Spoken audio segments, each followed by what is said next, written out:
nama saya Agung Kurniawan. Saya dari kampus IAIN Metro. Baik, di sini saya akan menjelaskan beberapa materi, yaitu tentang fikih munakahat. Nah, materi yang pertama yaitu mengenai sebuah pernikahan. Mengapa kita perlu menikah? Nah, di sini pernikahan adalah bersatunya dua insan, yaitu antara laki-laki dan perempuan. Dan perempuan yang menjalin suatu ikatan dengan perjanjian akad nikah. Tujuan pernikahan itu ialah menyempurnakan separuh agama Allah Subhanahu wa taala dan mendekatkan diri kepada Allah Subhanahu wa taala. Menikah juga itu ada aturannya. Sebelum menikah, terus ya disebut dengan pra pernikahan, dan pasca pernikahan itu juga ada aturannya. Mulai dari berumah tangga, mulai dari bagaimana cara menjadikan keluarga yang sakinah, mawaddah dan warahmah, dan bagaimana cara menyelesaikan sebuah permasalahan dalam keluarga tersebut. Dari selanjutnya yaitu mengenai tentang konsep peminangan dan kafah dalam Islam. Nah, peminangan ialah kegiatan utama untuk menuju ke arah terjadinya sebuah pernikahan, yaitu antara seorang pria dan seorang wanita. Nah, atau juga biasanya disebut dengan langkah utama untuk menujunya suatu akad pernikahan.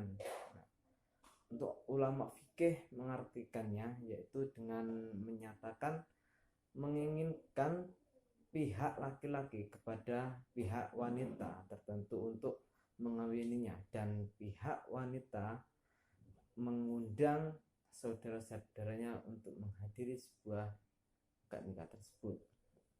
Nah, dalam pemilihan ini ada syarat-syarat orang yang boleh untuk dipinang.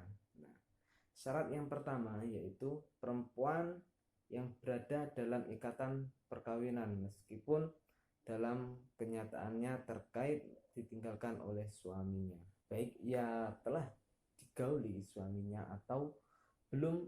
Kedua ialah perempuan yang ditinggal mati oleh suaminya, baik ia telah digauli maupun belum digauli, dalam artian masih dalam menjalani masa iddah. Nah, kemudian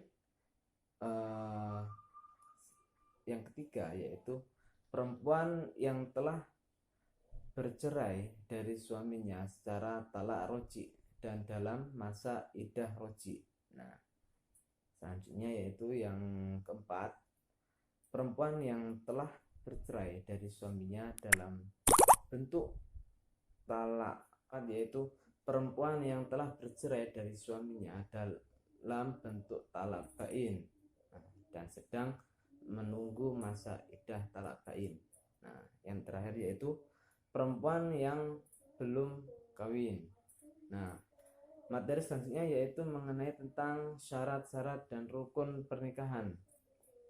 Nah, syarat yang pertama yaitu adanya mempelai laki-laki. Nah, yang kedua yaitu adanya mempelai pengantin perempuan. Yang ketiga yaitu adanya wali. Nah, wali tersebut di sini adalah wali laki-laki. Maksudnya walinya harus laki-laki, tidak fasik. Adanya saksi. Nah, saksinya itu harus orang laki-laki yang dapat dipercaya, yaitu minimal 2 atau bahkan boleh lebih. Atau boleh juga saksi tersebut hanya dari pihak perempuan atau sebaliknya dari pihak laki-laki juga boleh, atau kedua-duanya juga boleh. Itu malah lebih baik. Syarat yang terakhir yaitu adanya sighot atau ijab kabul. Nah, antara syarat-syarat itu semua itu ijab kabul tidak boleh dijeda, dalam artian ditunda. Materi selanjutnya yaitu kedudukan dan jenis mahar dalam pernikahan. Ada beberapa poin yang dapat saya sampaikan, yakni tentang mahar terhutang, bahwasanya boleh mahar itu dihutang atau dibayar separuhnya dan kemudian separuhnya lagi dibayar setelah menikah. Nah, yaitu dengan syarat ada perjanjian antara pengantin laki-laki dan perempuan. Nah, apakah pengantin perempuan tersebut bersedia ketika maharnya itu diberikan setelah pernikahan. Nah, ketika mereka sepakat dalam hal ini, maka tidak masalah seperti menyegerakan mahar atau menundanya. Semua itu berdasarkan sabda Nabi SAW, kaum muslimin harus mengikuti kesepakatan mereka. Nah, materi selanjutnya yaitu mengenai poligami. Poligami adalah perkawinan seorang suami dengan istri dari seorang istri dalam perspektif hukum Islam. Poligami dibatasi 4 orang istri. Nah, poligami sendiri itu adalah hukumnya sunnah. Nah, dalam poligami itu harus adanya tujuan yang jelas. Nah, kalau nggak jelas, nggak boleh. Nah, karena poligami yang dilakukan oleh Rasulullah SAW bukan karena hawa nafsu, tapi melainkan karena beliau menolong wanita tersebut. Nah, yang selanjutnya, wanita sendiri tidak boleh mengingkari atau melarang poligami, sedangkan pria tidak diboleh untuk bermain-main dengan poligami. Poligami harus adil-adilnya, adil yang zahir bukan adil yang batin.